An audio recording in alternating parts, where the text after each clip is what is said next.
बिस्मिल्लाहिर्रहमानिर्रहीम। अस्सलाम वालेकुम स्टूडेंट्स। आज हम करने लगे हैं question number 7। Very interesting question in this exercise 7 का पार्ट ए करते हैं। इसके छोटी छोटी बातें हैं, उन पर क्वेश्चन बने। ये एमसीक्यूज में अक्सर आ जाते हैं। Find the median, the lower and the upper quartile and the interquartile range to a standard normal random variable Z. Z एक स्टैंडर्ड नॉर्मल रैंडम वेरिएबल होता है, ठीक है।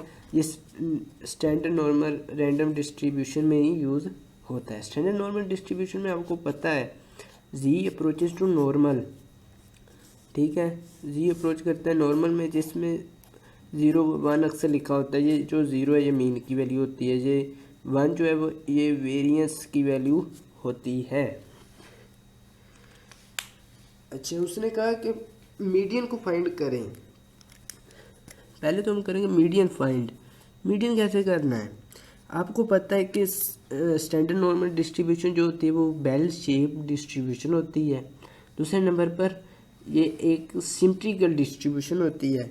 सिमेट्रिकल डिस्ट्रीब्यूशन का मतलब है इसमें जो मीन की वैल्यू है वो इक्वल होगी मीडियन के, ठीक है, और मीडियन की होगी मोड के। ये तीनों वैल्यूज़ जो हैं वो आपस में बराबर होंगी, ठीक है। ये देखिए मीन इसमें इक्वल होता है मीडियन के, ये इक्वल टू होता है मोड के। ये मैं सैम्पल वेरिएबल यूज़ कर रहा हूँ, हालांकि ये एक पॉपुलेशन की डिस्ट्रीब्यूशन होती है, ठीक है, आपको समझाने के लिए। अब आप देख लें यहाँ मीन की वैल्यू कितनी है? 0। मीन की जब 0 है तो मीडियन की क्या होगी? 0 होगी, ठीक है। आपने सिंपली लिख देना मीडियन इज इक्वल टू 0। ये एमसीक्यूज में पूछ लेते हैं मोड क्या होता है normal distribution, what is the mode of normal distribution, ठीक है। कभी ये मोड मीडियन तीनों पूछ लेते हैं, ठीक है। The lower and the upper quartile, the lower and upper quartile. Lower quartile को रिप्रेजेंट करते हैं Q1 से, और आपके ये लेसन में ना रिप्रेजेंट करते हैं 0.025 या 25 से 0.25 से करते हैं, ठीक है। बेस पे लिखते हैं 0.25। मैं आपको रिकमेंड करूँगा आप Q1 ही लिख लें। Q1 मैं अपने स्टूडेंट को यूज़ करने का अक्सर कहता हूँ कि Q1 ठीक है, पता चल जाता है। Q1 जो होता है वो इक्वल होता है, ये देखें Q1 जो है वो इक्वल होता है म्यू, ये पॉपुलेशन मीन है, माइनस 0.6745 सिग्मा के, ठीक है।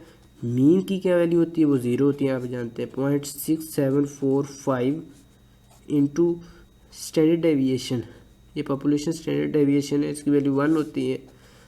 तो लोअर क्वार्टाइल आ गया -0.6745। 1 को मल्टीप्लाई करेंगे तो वही आंसर रहता है।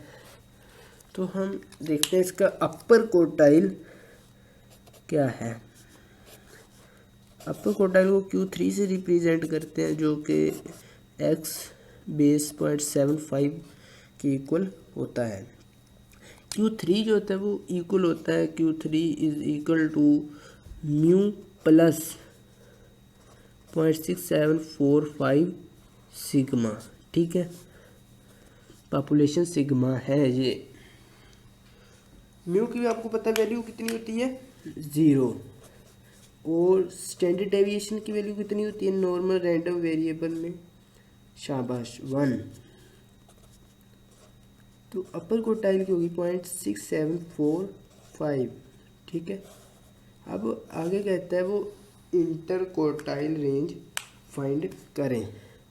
इंटर क्वार्टाइल रेंज होती है, ये आपने फर्स्ट ईयर में पढ़ी होगी, अगर आपने ध्यान से पढ़ा है फर्स्ट ईयर का सिलेबस, तो फर्स्ट ईयर में थी inter quartile range.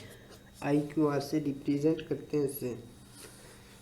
Inter quartile range होती है वो इक्वल होती है IQR जो है वो इक्वल होता है Q3 माइनस Q1, ठीक है। Q3 की जो वैल्यू है उससे Q1 में से माइनस कर दें तो आपके पास आंसर आ जाएगा 0.6745 माइनस 0.6745, ये माइनस का है। जब ब्रैकेट में से बाहर निकलेगा तो प्लस का हो जाएगा 45, इनको ऐड कर देंगे तो आपके पास आंसर आ जाएगा 1.349। अच्छा, ये तो थी इंटरक्वार्टाइल रेंज। कभी ऐसा भी होता है कि वो कह देते हैं सेमी इंटरक्वार्टाइल रेंज फाइंड करें। जब सेमी का वर्ड देखेंगे तो आप कंफ्यूज हो जाएंगे, ये सेमी क्या होगा, सेमी इंटरक्वार्टाइल रेंज क्या होगी। ये मैं आपको एडवांस में बता रहा हूँ, हालांकि पूछा तो नहीं हुआ, पेपर में कभी पूछ लेंगे, ठीक है। सेमी इंटरक्वार्टाइल रेंज में इतना सा फ़र्क होता है कि Q3 में से Q1 कर देते हैं, ठीक है, उसको डिवाइड 2 पे कर देते हैं।